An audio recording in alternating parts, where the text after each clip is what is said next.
to Latvia for the 68th edition of the Monster Energy FIM Motocross of Nations.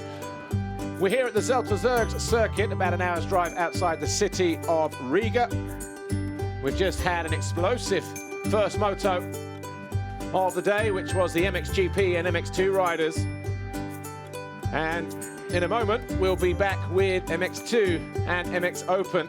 That'll be the last race of the day for the MX2 riders, and there's one or two walking wounded guys out there, as we will allude to in just a few moments. But my name's Paul Malin, Jeff Emig is alongside me as well throughout the day, and we'll be bringing you all the action as it unfolds here in Latvia.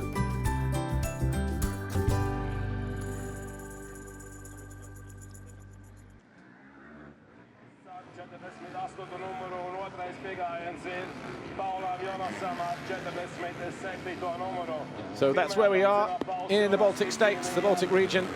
Russia just to the right, Finland and Scandinavia to the north of us. And Jeff Emig, it's been quite an interesting start to the day here in Latvia, hasn't it?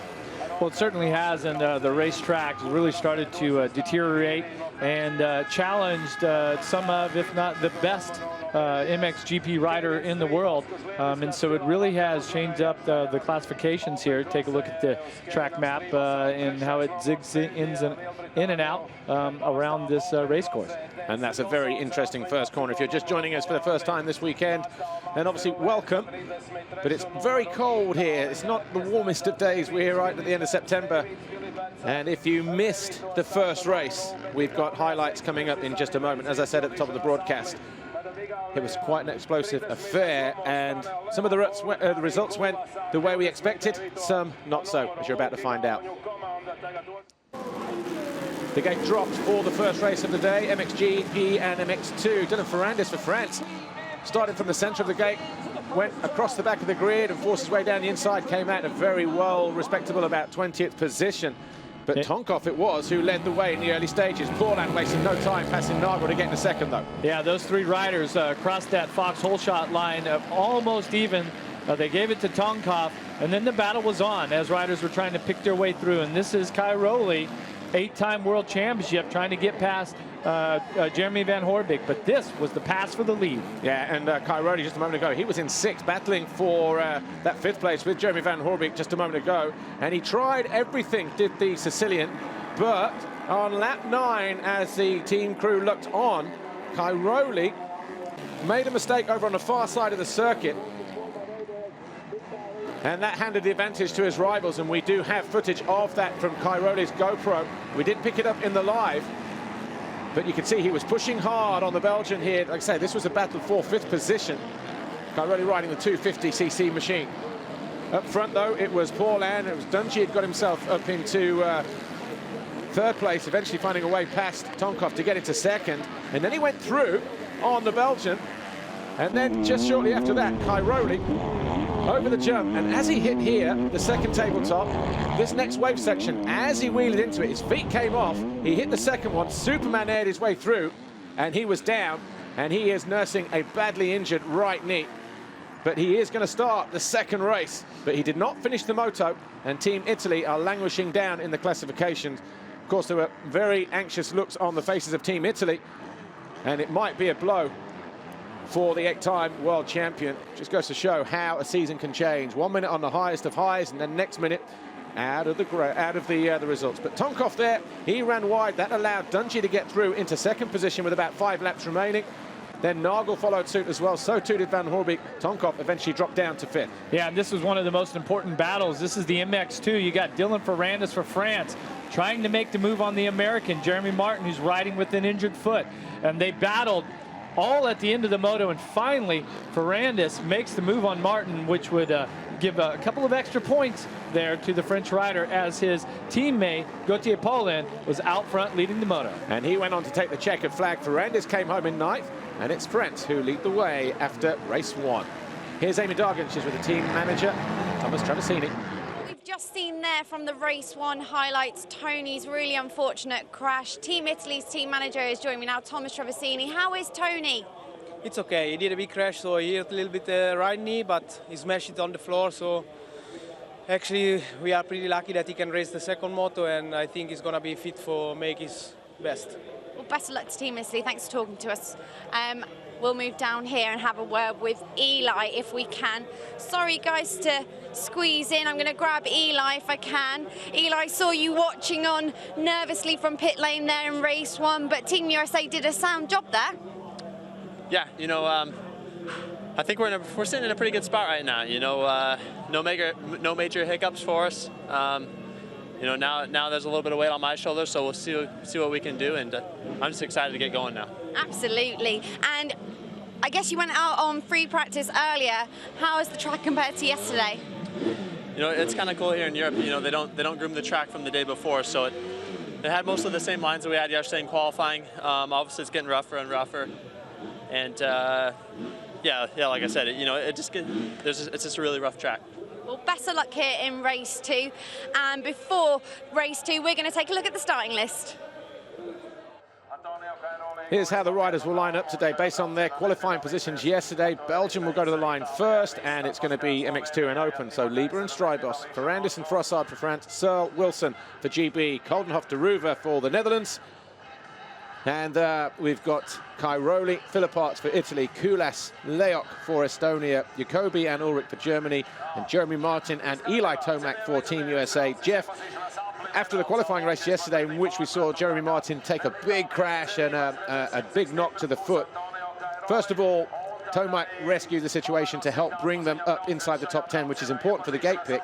But Jeremy Martin, after his first race heroics, what kind of pain is he in right now? And you know, where do you see Team USA with this stage? Because obviously Tomac is not going to be hanging around either, is he? Well, it certainly puts the pressure on the other 2 team riders when in the situation of Martin with injury yesterday, Cairoli with an injury today, but also a bad score in that moto. So you got to think that's the throwaway for Italy. So now with Cairoli, he has to produce a result here for Italy to have a chance. But it certainly puts pressure on the other riders. I did have a chance to speak with Jeremy Martin in between motos. I had a chance to speak with Eli. They're all very confident. Martin is just kind of dealing with the pain, but he's confident that he thinks he can go out and have a better moto in the second one than he did the first. Just looking at the race shirt there, the Alpine Star race shirt of Eli Tomac, and there was a press release on it actually, and then you see it there. We're an Abraham Lincoln kind of imprint in blue on the shirt. It's obviously gone for the stars and stripes. Pretty interesting thing. I know you like history. I haven't seen every jersey made in the history of the world, but I'm pretty sure that I'm pretty confident by saying that the silhouette, the picture of Abraham Lincoln on Eli's jersey is the first ever of its kind. So very unique. We just saw David Philippart say he's going to be the teammate to Tony Cairoli. But I guess the big news for the open class riders is Tim Geiser, normally the Garibaldi Honda rider and also Slovenian rider. He had a big crash in practice yesterday, landed awkwardly. He rode the qualifying race and got a pretty good result as the French rider there, Dylan Ferrandis and Dean Wilson, the 2 Kawasaki boys, 14 and 18, France and GB lining up alongside each other. What was thought to be broken ribs, he went for an MRI scan last night and was basically diagnosed with broken 5th and 6th vertebrae after his crash in practice. He rode the qualifying race, like I say, in heroic 3rd or 4th position. He came home in, but he will not be riding here today. So Slovenia's chances of anywhere in the results are diminished, but at the same time, from his point of view, trying to impress here on a 450, that is all out. But there is the bigger news. Tony Cairoli, after that big crash, riding with what we know is a damaged knee.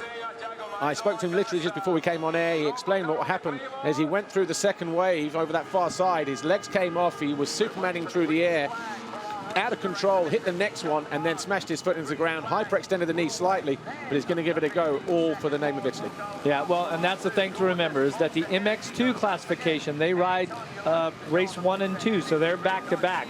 Now, the MX Open class, they have yet to race, so there's still a bit of nerves that could go on with those riders, and they are fresh. So quite a bit of contrast between the MX2 and the MX Open in this.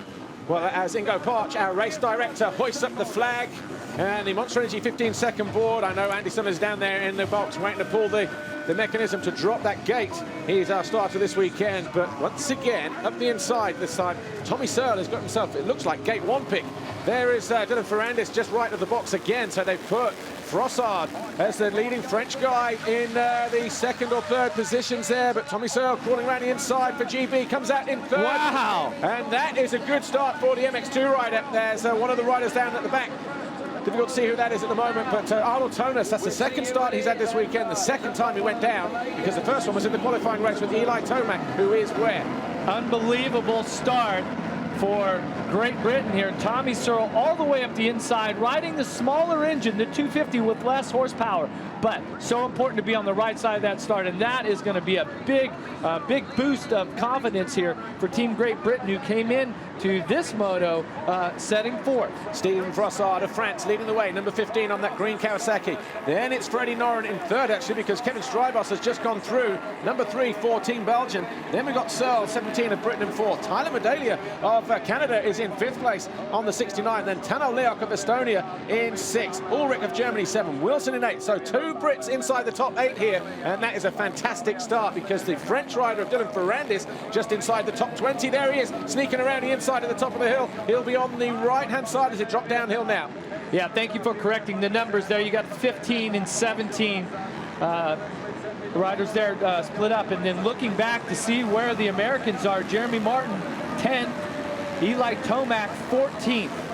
Well, this is going to be a big race, because the circuit is getting rough. And we heard Eli Tomac at the start of the broadcast there in a pre-grid interview saying it's cool in Europe. What they don't do is groom the racetrack after Saturday, and we've got a very tough, physically demanding track here. Well, and just as I say that, the position change as the riders come by the finish line. Tomac 13th, Martin 14th,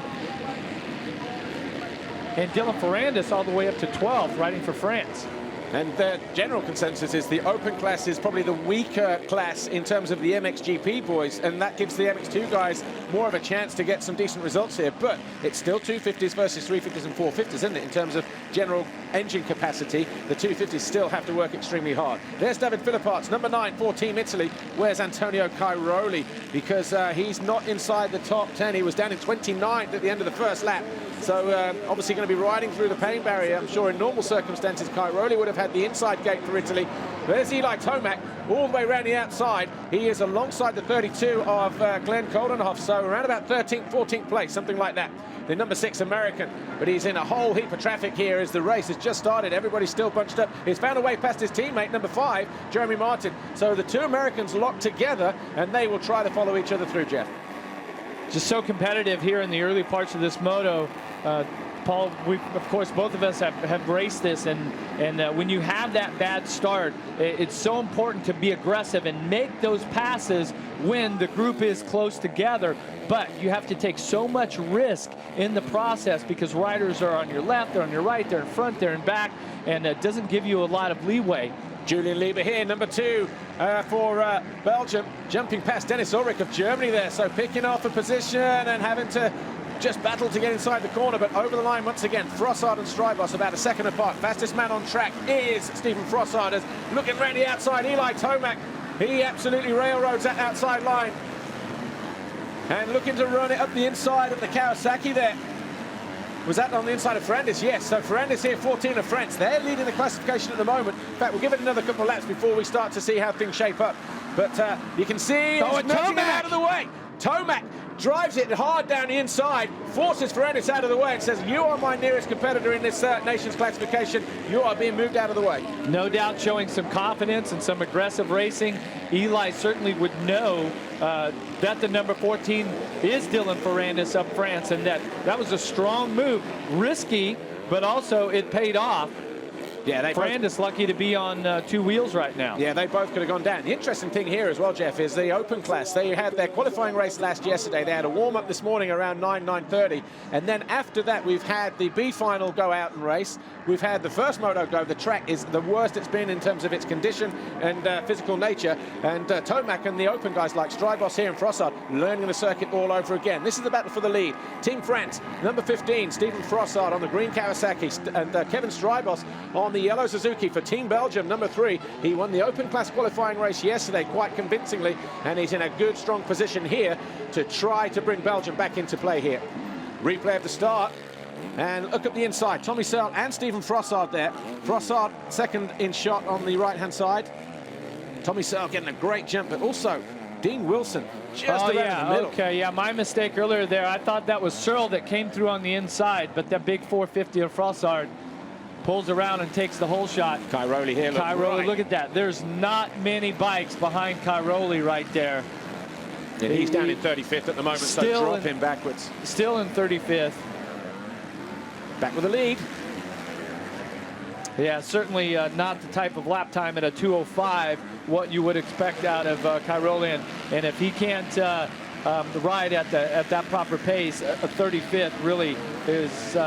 Team Italy should just pull him off if he's going to possibly do any more damage to that knee. Soft ground here in Latvia, and obviously we can see from the braking bumps coming in, they're starting to get gnarly and chewed up as well. But I'm looking at some of the berms, Jeff, and some of the guys are going in hard and just destroying berms. So what you have is nice corners. Sometimes you get in, they hook back around, and they're having to find new lines and carve new lines all the time. It's just because of the nature of the sand.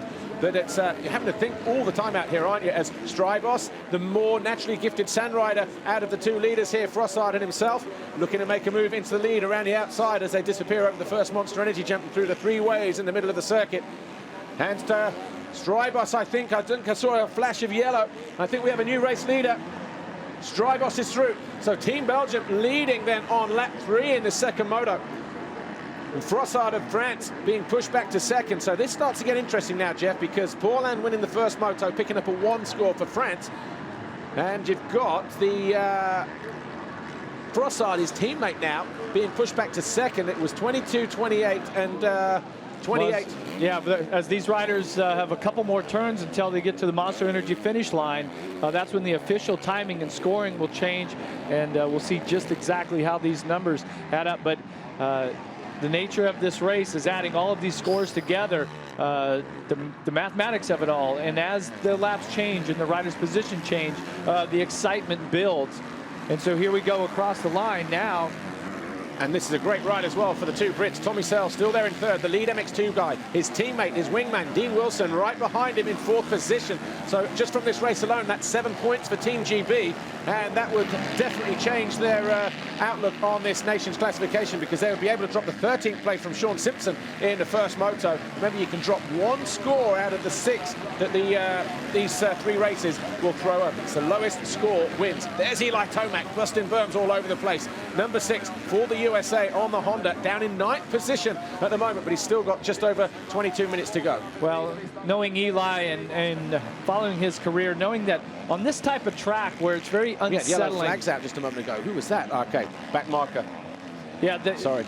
A track like this where it gets really messy, lines are changing all over the place, and you really just have to go out and hammer it, try to carry your momentum. The rougher it gets, the longer and the deeper into the moto it gets, the better Eli Tomac will be. He's really good on these types of conditions. Well, the two guys ahead of him, this one here in the orange for the Netherlands, Glenn Koldenhoff riding a 250cc Suzuki, Eli Tomac on a big 450 Honda for the USA, and Dennis Ulrich just ahead of him. Was it Julian Lieber actually? Lieber, yeah. On a 250 for Belgium. Koldenhoff, check him off the list. Tomac just went through the inside of him. And remember, Koldenhoff and Lieber would have been in the last moto. So he's pretty much running on, short break. Yeah, well, all the MX2 guys are. Yeah. So whereas Eli Tomac has had a long break from earlier practice today.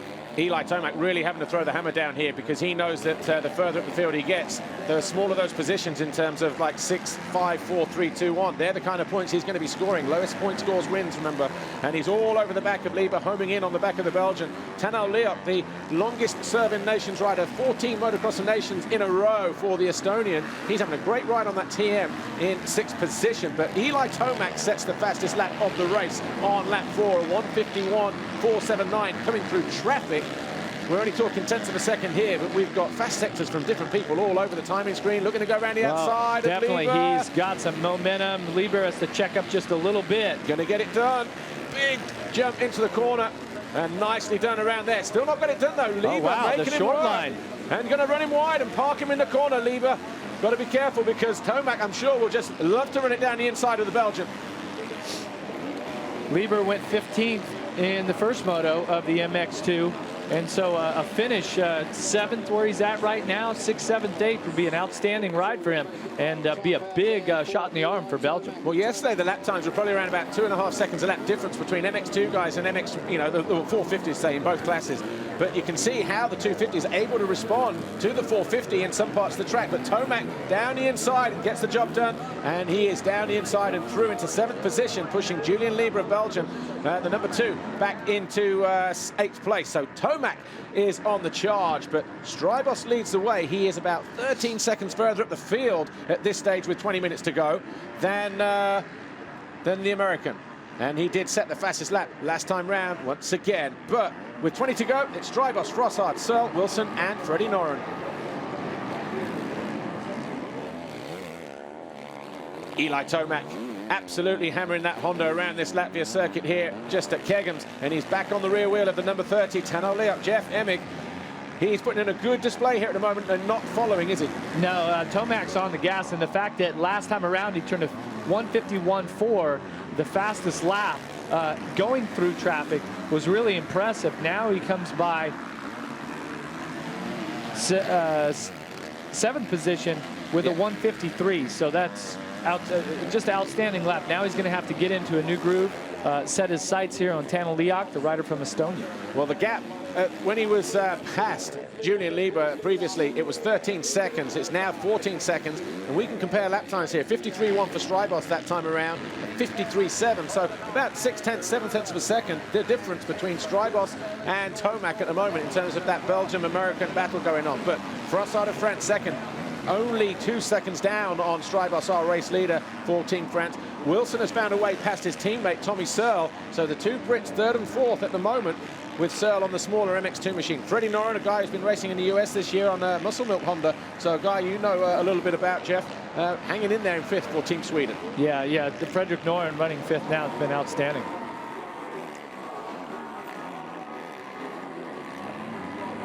So Strybos having a good look at the pit board, knows exactly what's going on. Yeah, one of the taller riders out there, definitely uses that height that he has to, use his advantage through those sand whoops. He's a very smooth rider, very, very calculated, and certainly you're growing up in Belgium, living in Belgium, sand is just second nature to you. Well, he's doing a great job here. He would have had a lot of confidence after the qualifying race yesterday, but I think that Frossard is closing back in. Kevin Strybos over the line now, 6 laps completed. It was 1.6 seconds, it's now 1.4, so Frossard is closing ever so slightly. Dean Wilson sets the 4th fastest sector, so the final part of the racetrack, he is closing in on Frossard as well. He's got it down to about 4 seconds between, here he is, Frossard, but just behind him, Dean Wilson about 3 seconds further back for Great Britain. He might be on the charge here. He rode tight yesterday, he was telling me, and he was hoping that today would be better. He'd try to be a little bit looser. Yeah, taking a good look here. Nice battle here, the first 2, and then it's about 4 seconds back to Wilson. Wilson and Searle both running 3rd and 4th. So there's the gap they come between into the screen right there. This is a better ride for Tommy. It's a better ride for both riders, and if Tommy here in the MX2 division could finish in this position that he's in now, these points once again would really start to tighten up as we go into the 3rd race. I was talking to Neil Prince, the team manager for Team Great Britain, and he was saying that yesterday in the qualifying race, Tommy found himself riding the 250 too much like a 450, but then at the same time he said, he didn't really put in enough laps in the free practice aggressively enough to try and adapt to that 250 as well. So he was kind of caught in between 2 places in the qualifying race yesterday as Dean Wilson just getting the hammer down and going after Stephen Frossard. It'd be interesting to see what this lap time is this time around from the Scot. We're coming through these rollers here, just so difficult. The last double there is really hard to get lined up and carry your momentum through there. Here's Martin, number 5. So the young American on the 250 for Team USA's got David Philipparts of Italy behind him. This is the battle for 14th place. Well, 13th, 14th, because Matt Moss of Australia, number 12, didn't see too much of his teammate Chad Reed in the first race. And what about Luke Clout? Where is he in the action? Here he is, down in 19th place. So the 2 Australians inside the top 20. That's given them 7th overall in the general classification. A missed gear there from Moss. And that allows Martin to go around the outside. So an easy pick-off in the end. He'll take that 1 point, so will Team USA. Yeah, take that spot back. And remember, in the first race here, Martin really battled and ended up with an 11th. His teammate Ryan Dungey was 2nd. So right now, Martin trying to better that 11th and give Team USA the best possible scores that he can. But back in 13th, it's looking to be difficult as he's lost a couple of positions. Just looking at the overall classification at the moment, France on 23, Belgium 28, Great Britain 28, and USA 33. Here's a good look here, Paul. Let's see what happens with Moss if he tries to. It's almost like he anticipated Martin to try to go to the inside. Either that or, like you said, maybe he missed the shift. He definitely looked to his left, and Martin was on the right. So might have been a bit of both. Yeah. Well, there's Ferrandis, and Ferrandis in 11th position for Team France. But going back to the scores, France on 23, Belgium 28, England or Great Britain on 28, and USA on 33. Now, we're looking at those scores. A 13th place at the moment of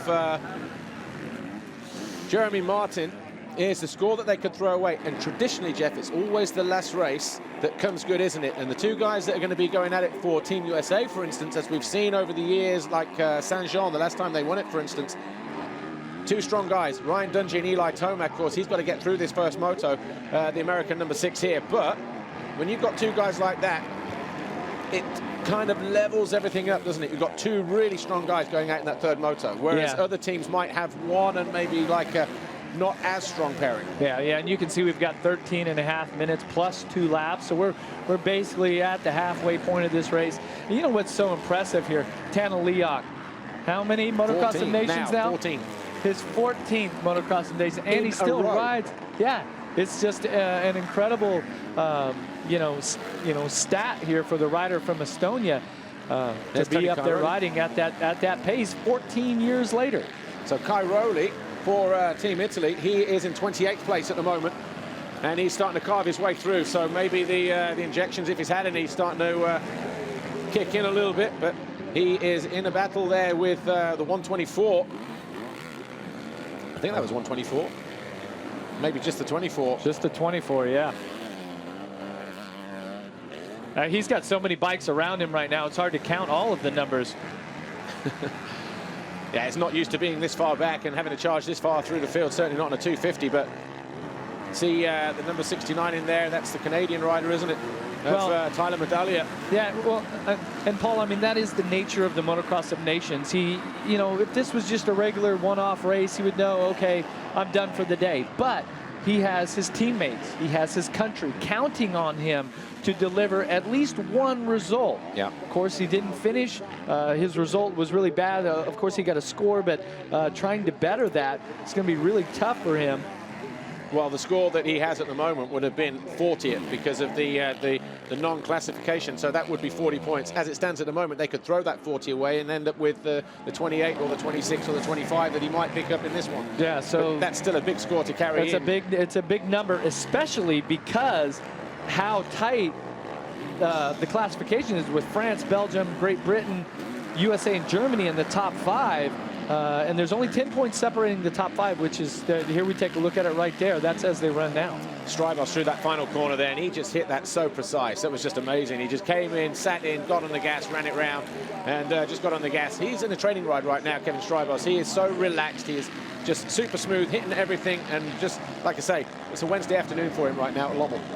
Yeah, he's loving it. But right there, see Frossard staying right on the back, just staying right out of the roost. He's had a very smart ride right now. He knows that the team is very strong this year, very balanced. Obviously showing how they qualified 2nd to Belgium, but that was after a throwaway. And throughout qualifying, if you had taken the finishes of all 3 riders, France would have been right there at the top. And of course, now that we're in the main races, the 8 finals, we're going to take results from all 3 team members. Just looking at Eli Tomac, Julian Lieber in the 32 of Glenn Coldenhoff there. Deruva has got his teammate behind him as well, number 33, Mark Deruva, about 4 seconds further back, so not a bad score for the Netherlands either. They're in 6th in the classification. Yeah, but as we take a look here at Noren the 90, Leoch the 30, I'm a little bit concerned that just behind them, Eli Tomac, riding for Team USA, was able to reel these guys in.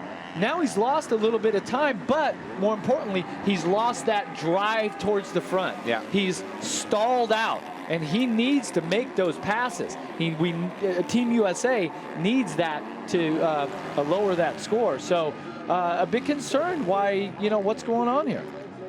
Could be 2 reasons. One, where you say he's just lost that drive, lost a little bit of rhythm, or maybe having to push so hard as the Radstrad on that Honda of Freddie Noren, just hanging off the side of that bike on the left-hand side.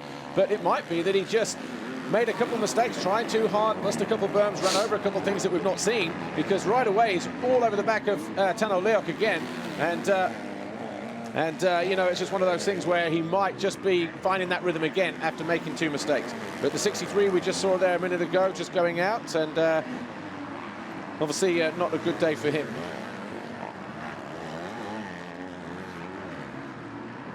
There's Tomac starting to close back up on the back of Leoch. Tano Leoch just here. But look at the difference in I apologize to our viewers. Old habits are hard to break. Being a member of Team USA, whenever I see the American team, as you probably have to correct yourself, being a member of Team Great Britain for so many years. Yeah. A lot of passion there, pride in we country. We try not to be too biased. That's right, that's right. Go GB. That's right. Now, this is an outstanding competition here today, and looking at the track, right, Paul, I don't envy what these riders are having to go through here today. No. It's a very difficult, very challenging track, and it's taking their toll on their bike. It's taking a toll on them physically. In fact, a lot of riders were saying, certainly for the American guys coming here, a little bit like Southwick maybe, but in terms of you riding previous nations, Manjimup wasn't too dissimilar in its ground, the layout of the ground here, was it? Or would you say Manjimup was a little bit harder? Well, Manjimup had a balance of both. Of course, we're referring to 1992 Motocross of Nations down in Australia, but the American riders really don't ride courses like this ever throughout the season. It would only be maybe at a practice track or something, so challenging for them in that way. Just looking at Julian Lieber here, he's just been passed by Glenn Coldenhoff. So Coldenhoff up into 8th place now for the Netherlands. So this guy here, number 32 in orange, and the guy number 2 behind him for Belgium. And that's going to be a vital point lost for Belgium, because that will allow France to go on through and then steal another point. And Dylan Ferrandis still down in 11th, about 3 seconds behind the teammate of the number 32, Coldenhoff there in orange. And that might also be key. Yeah, but still with Lieber, okay? Julian Lieber riding for Belgium. This is his first Motocross of Nations, okay? So he's very inexperienced in this case. He went 15th in race 1. If he could score a single digit, a 9th, and that's always the way I think of it. Okay, if the weakest rider can still get a single digit and count at least one of his motos, that is outstanding. Yeah. So that is a big positive for Belgium right now. And Lieber needs to finish this thing off strong and put them in a great position. And a couple of guys going down there, but we're looking at the scores here as they are with 4 motos, as in 2 motos gone, but 4 scores counting. 2 teammates having ridden twice. 22 for France, 28 for GB, 29 for Belgium, 34 for the USA. But look at the big numbers that are in there in each of those scores. France have a 1st, a 9th, a 2nd, and a 10th that they can throw away. Great Britain have a 13th that they can throw away with their 8th, 4th, and 3rd. Belgium have a 1, 9, and a 4, and a 15th that they can throw away. And USA have a 14 that they can throw away with 11, 7, and a 2. Yeah, so of course what we're talking about here is there's 6 scores. You throw away the worst, you count your best 5. As we're going to score it here for the broadcast, is that we're giving you all 4 results, because at this point there isn't a 6th result to get rid of.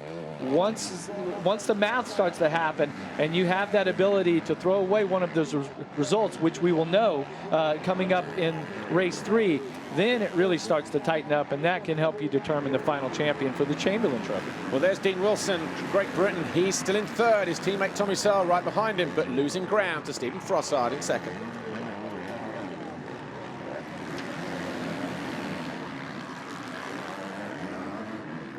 Dean Wilson over the line in third position, 8.6 seconds off the lead and about 7 seconds off of Steven Frossard in second. And it's Kevin Strijbos still leading the way for Team Belgium. He's lapping last time around 1:54.9 compared to a 55.2 of Frossard as the number 20 of Germany. That's Ulrich, isn't it, going out? Or is that was Jacobi? So Henry Jacobi on the 250 going out. And he was in 20th place.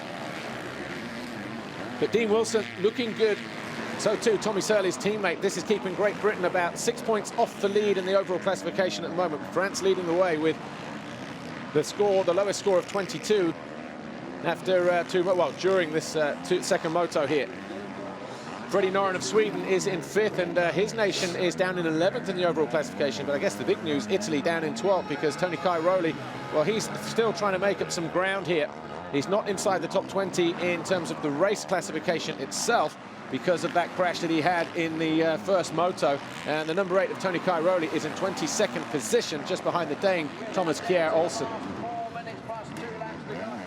Of course, we have 4 minutes plus 2 laps in this race, and a whole nother race to go after this, but just...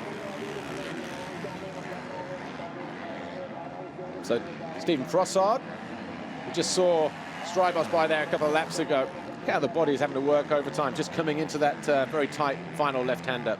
Yeah, but of course, looking just fantastic. The French riders here today, along with their teammate Dylan Ferrandis, because he's been back in the back. He's been buried in the pack all day. He's now up to 10th. There's been a very, very strong team. Yeah, but it's been since 2001 since France has won. For America, it's been 2 years. Belgium, of course, they're the reigning champion. 2 years ago, Germany was able to win. And of the teams that are up front in the top 5 for Great Britain, it's been 20 years. Paul, you were on that team. That's a long drought for the second winningest team of all time. I know. So, but I do think that along with France, when you really, count all 3 riders, they have one of the most balanced teams here today. And this next moto coming up after this one going to be so important. Yeah, and I'm looking at Belgium as well there. They're just 1 point behind GB in third in the general classification as we look at Dean Wilson for Great Britain there, number 18. And going back to what we said, the third and final moto, where your 2 open class guys have to be strong. Let's not forget Jeremy Van Hoorbeek for Team Belgium, second in the World Championship this year in MXGP, and Kevin Strijbos, who's currently leading the way here now in this MX Open MX2 field. Yeah, Van Hoorbeek, of course, was 4th in Moto 1, so he definitely had a strong finish. He had to ride through the pack. Taking a look here at Wilson taking the wide line there. But that'll be a good matchup for the final race. So, we start looking forward to the last race. There's only 11 points between France and the USA in terms of the general classification. So you'll have Paulin and Frossard pairing up for Team France. You'll have Wilson and Simpson pairing up for Great Britain. Belgium will have Strijbos and Van Hoorbeek, and America will have Ryan Dungey and Eli Tomac. Tomac, though, as you said, Jeff, he seems to have hit the wall. He's 3 seconds off this guy here, number 30, Tenno Leon. Yeah, but if you look right there, just went Wilson, who was... Is he? No, that's Tommy. Tommy Searle is here, and he's got Tenno Leoc, and they're all charging through. There's a couple of back markers, so Leoc has found a way past Frederick Noren there, number 90. Yeah, there's definitely been some passes happening. And then Tomac having to run wide around the outside to avoid the back markers as he tries to keep Tenno Leoc in shot there. But Tommy Searle already around the other end of the pit lane in that bottom corner now, that left-hander, that loop. Freddie Noren, Tenno Leoc, they're the guys there in the number 90 and the blue. Well, the back marker splitting those 2 guys, actually. Then we've got Freddie Noren, and then we've got Tomac. So Tomac, you'll just see there, around the outside. He's got 2-3 guys ahead of him, and he can still score some points, but he's running out of time, Jeff. 1.5 minutes plus 2 laps. The first race completed 18 laps. 18, so that just beats the track up. These riders going through 18 times. That was moto number 1. We're on lap 14. We're on lap 15 now, so we're getting ready. We'll see where Strijbos is, actually, because I think he'll come through. He's on the midfield of the circuit in the opposite loop to where these guys are landing now, getting ready to head down the back straight. And will it take him about 55 seconds to get back here? It's going to be very tight, Wow, look at this mess that the riders are in now with traffic. There's 90 Noren of Sweden having a great ride. I'm impressed with him, actually. He's got a good teammate as well. Good matchup for the last race. Him and just Philip in front of him, about 2 seconds out. There at the corner was both the riders for Great Britain, Wilson and Searle, right there. This is really closing up. And for the American, Eli Tomac, who's stalled out there in that 7th position behind Leoch, here in these last couple of laps, could really make something happen, gain some valuable points. Jeremy Martin there, the second American rider on the MX2 machine, the Yamaha 250. He's running in 13th place at the moment. And, well, that's what we're looking at here. 13th and a 7th for Team USA. So that's 20 points they're picking up from this one, but they still need to throw away one of their high scores, 11th or 13th. It's probably going to be this one because Jeremy Martin is about 5 or 6 seconds down on the guy ahead of him, David Philipparts of Italy. But once again, we are we 2 laps? I think we just went through right in the nick of time. So Strybos is still leading. And that gap between him and Frossard, this has been an impressive ride by the Frenchman Stephen Frossard. Just here, number 15. He has kept Strybos honest this whole moto. Wilson 14 seconds behind, and then Searle, his teammate for GB, about 3 seconds back. But yeah, 5 seconds separating the guys from 3rd right the way down to Tomac. Well, about 8 seconds between Tomac, about 8 seconds between 3rd and 7th. Yeah, this is the critical point where you really have to dig deep. And if you're one of the riders back there in the pack, if you know that all of those positions are right in front of you, wheel to wheel to wheel, you have to take advantage of that. Just that shot a moment ago when we went from left to right through those waves following Frossard, just in the base there and just on the top. They're starting to rut out and hook out now as well. And that last race is going to be a pretty gnarly chewed-up track. These guys know that they're going to have to earn their crust this weekend, especially the big guys like, you know, the open guys, because they're back-to-back open class races like the MX2 guys were back-to-back race 1 and race 2. Wow, just such great technique here out of your leader Kevin Strybos. His first Nations he ever did was 2004 at Lierop, and he was a first-time winner in that event. That's the only time he's won it. But you know what, Jeff? There's only 4 riders in this Nations field this weekend that have actually had the experience of lifting the Chamberlain Trophy. Ryan Dungey, a 3-time winner, of course. Kevin Strybos back in 2004. Last year for Belgium, Jeremy van Hoorbeek, and in 2012, Max Nagel. So less than 4% of the field that started this weekend have actually lifted that trophy. But it's a sweet feeling. It is very nice to be on top of the podium here at the Motocross of Nations, hoisting the Chamberlain Cup, and them to play your own national anthem. And that's why these riders put out the type of effort that they do. They do it for themselves, they do it for their team riders, they do it for their home country, and that's what really gives it the type of atmosphere and the excitement that the Motocross of Nations has. That's not a 2-second gap, is it, between our race leader Strybos in the left-hander and the green Kawasaki behind him, Stephen Frossard. Since they came over the line, it looks like it might have just come down ever so slightly, but just look how he was dancing around on that thing. Imagine how good Jeffrey Hurlings would have been around here. Imagine how good Roxon would have been around here. Yeah, there definitely is some of the superstar riders that are missing this weekend, and other riders from the country have been called up to fill that void. But yeah, Hurlings certainly is a sand specialist. Well, we are 2 laps to go, lap and a half to go. Kevin Strybos there, Team Belgium continues to lead the way, but Wilson, Searle, Noren, and Tano Leoch that are 3rd right through till 6th place. Say they're separated by about 4 or 5 seconds, something like that, and so it's going to get a little bit tasty. Here is Dean Wilson and his teammate Tommy Searle.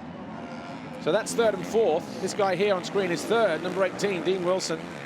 Great Britain has to be very, very pleased that both riders are running in the positions that they are. And remember, in the strategy, they allowed Tommy Searle on the MX2, the 250, to have the inside gate. And this has really played a big part because the start was so good, he was able to stay right up in that top 5. Where the other 250s, Dylan Ferrandis, let's say, riding for France, he was riding from 18th, 20th, both motos. Yeah. So Ferrandis now up to 10th.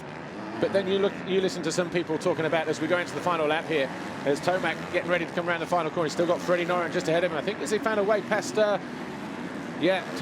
past the number 30 of Tano Leoch. And so obviously this changes things a little bit because he's now up into 6th position, Eli Tomac. That gives USA a vital point back in the classification. That might close them in on Belgium ever so slightly. Well, and Tomac certainly getting ready to come through the mechanics area. He's going to get the pit board from his mechanic. If he doesn't already know, but Noren right there need to pass the number 90. That is worth a point. And then this it's only a couple seconds. Look how that's up to chopping Searle and Wilson right there. So as they start to work through lap rider there, number 42. Yeah, we just looking at the corner coming out onto pit lane there. The back end working overtime. This corner here where Ferrandis was just a moment ago in that bottom turn. But we've got Coldenhoff. Well, there's Tomac, sorry, and the number 30 of Tanel Leok. So this is 6th place, the American here on the Honda. Oh, whoa, whoa! Freddie Noren just getting a little bit out of shape. Jeremy Van Hoorbeek had a huge crash there a few years ago in an MX2 GP here. Riding the Kawasaki, but here's your leader. He's got about 3 corners left, and it's been so far so good for Kevin Strybos, a winner in a qualifying race yesterday in the open category. And here he is. He's managed that gap always to within about 2 seconds between him and Stephen Frossard, the Frenchman. But as he rounds out the final corner, Kevin Strybos, he's got about 30-40 yards to go before he hits the finish line anytime now. And it's a win for Belgium in the second moto here. And what a great ride from Kevin Strybos. Equally impressive performance for Stephen Frossard of Team France, just 3.3 seconds down in the end. And what about this guy here? Well, both of them actually, Team Great Britain, Dean Wilson and Tommy Searle, they come home wheel to wheel, line astern. A great performance for them. And at the moment in the general classification, GB will sit 2nd going into the final race. But there's a lot to come. And that was a great result from Tommy Searle. And he knows 4th, that. Noren holds on for 5th. That's going to put the American Eli Tomac in 6th. Leok Coldenhoff 7th and 8th. And we wait for Ferrandis as well. So this has been another impressive performance from Dylan Ferrandis. Like you say, would you have stuck Ferrandis at the inside and make Frossard work around the outside? Yes or no? That's up for debate. That's always going to be up for question. But at the moment, France, well, they've got a 7-point advantage going over Great Britain going into the final race. And that's changing all the time. In fact, yeah, 7 points. Belgium are over the line now with both their guys. And they've got a 10-point advantage over Belgium. Yeah, it's very impressive for France to have all 4 moto scores here in the first 2 races are single digits. That's going to be tough to beat because at the moment they don't really have any throwaways. They're all really good finishes. Yeah, about a few throw away their worst score at the moment for France, which is a 9th. They are sitting on 12 points as opposed to the 21 that they're sitting on right now. And then GB would be on 15 points. So that gap comes down to 3 points as opposed to 7. So you can see where we're going with this. But here's our race winner, Kevin Strybos. He's with Amy Dargan. Kevin, we saw you take control of your qualifying race yesterday and a similar performance there in race 2. You must be really happy with that. Yeah, sure. You know, I'm happy, especially for the team. And my race went good. You know, I got a good start again from the outside, so which was good. And then I passed Steven on the 3rd or 4th lap, and then tried to ride my own race, you know, but got some arm pump like halfway through, and have to slow down the speed a little bit, but should be better for the last moto. Well, you did a great job. Well done. Great ride for Kevin Strybos and a great team performance as well from Team Belgium because they now get pulled up to 3rd position in the classification. Because, well, they were there in the first race, but obviously they've now closed the gap ever so slightly on France and Great Britain with that powerful display. But still everything to play for. France on 21, Great Britain 28, Belgium 31, USA on 32 with 2 strong riders coming up in the final race as well. But the Netherlands in 5th, and they're away off the podium as well because they're now on 64 points. After that, it's a lottery. So this 68th edition of the Monster Energy Motocross of Nations, Jeff, coming down to 4 teams: France, Great Britain, Belgium, and the USA. Well, and they certainly all 4 have had a rich history of victory here and names on the Cup, and I guess that's who you would expect to be there. So still results here. There's going to be 2 results available in the next one. So take a look at the results here of this second moto. And a win for Belgium, France 2nd, Great Britain 3rd and 4th. Good solid display from those guys. Then it was Sweden, the USA, Estonia, the Netherlands, France, and the Netherlands again with the second Belgian rider, Julian Lieber, down in 11th. David Philipparts was 12th. But I tell you what was an impressive display. Well, there were two, actually, because Arno Tonus for Switzerland, he pulled himself off the deck at turn 1 to get back to 16th. But Tony Cairoli, well, we didn't even know if he was going to get up and walk back, but he did. And then he rode back to the paddock and said, I'm good to go for the second race. He was down in 36th, 37th position. At least, got back to 19th. So a good score for him. And that means they can drop that 40-point, you know, that DNF, basically from the first race to try and help Italy, who are now 11th in the classification. But as we say, they can drop 40 massive points from that first MX2 race.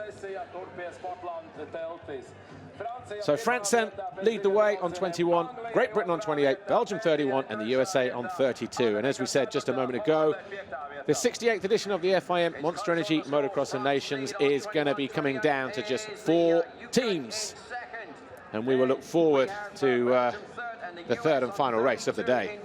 So second place is really tight, but France stretching away.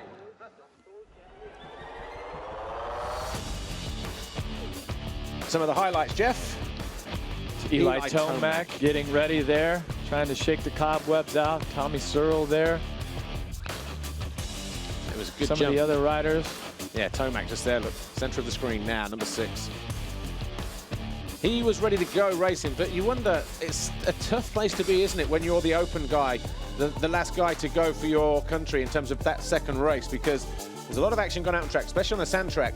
You get fired up for it, but was that Frossard? Yeah, pulling the foxhole shot, so by a bike length or more. Yeah, and what was so impressive there is you notice Kevin Strebos came by, what is he, 4th, 5th probably across that line, made the moves quickly, took control of this moto, and really just had a nice, easy race out front of Frossard, who also had a nice, good, solid ride in second. Really impressive for both riders. You know what's going to be interesting now, coming into the last race?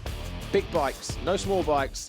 Which big bike would you put up the inside from Dungey and Tomac, based on performances today? Dungey? Who's the best starting? I think that one's a pretty tough call right there. And then we look at the performance from Strybos and Van Hoorbeek. You've got to put Strybos up the inside if you're Belgium. I give Strybos, the way that he's riding right now, I don't give him any disadvantage. I give him every positive thing that you can to help go do the same thing he did in that moto. And this is why the Motocross of Nations is so intriguing and so encapsulating, so special.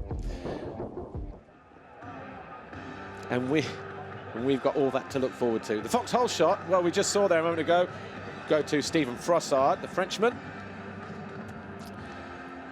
Nice little €1,000 in the Sky Rocket for him. Being delivered by Eric Pernard from Fox Racing. Yep.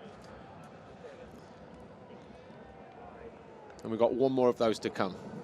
Tonkov got the first one. So the crowd take a well-deserved break here because, Jeff, it's been action all the way. And actually, these races haven't disappointed yet, have they, at all? No, there has been a lot of excitement. Riders being challenged by the track, making mistakes. And we still have one left to go. Well, before we head off there, let's just take a quick look at some of the more ambient moments from the day so far. Certainly some guys having more fun than others.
So before we head off air then, MXON, MX2 classification. Tommy Searle has won the individual class here Glenn Koldenhoff for the Netherlands second, Dylan Ferrandis third. Look at that, 12, 15 and 18 points for those guys. So obviously we've been used to seeing Ken Roczen winning that classification and Tony Cairoli winning MX1 in the past. But, you know, it's obviously Tommy Searle winning that. So he'll be more than pleased with that. No wonder he celebrated as he came over the line. But Jeff, we're out of time here in terms of this second moto. We will be back a little bit later. I can't wait. What are your expectations now, real quick? Well, I mean, it's going to be tight all the way to the finish, and both motos are going to have to count for a lot of the team favorites. All right, well, we'll be back in 35 minutes' time for the concluding part of this year's FIM Monster Energy Motocross of Nations. Hope you can join us then. Bye for now.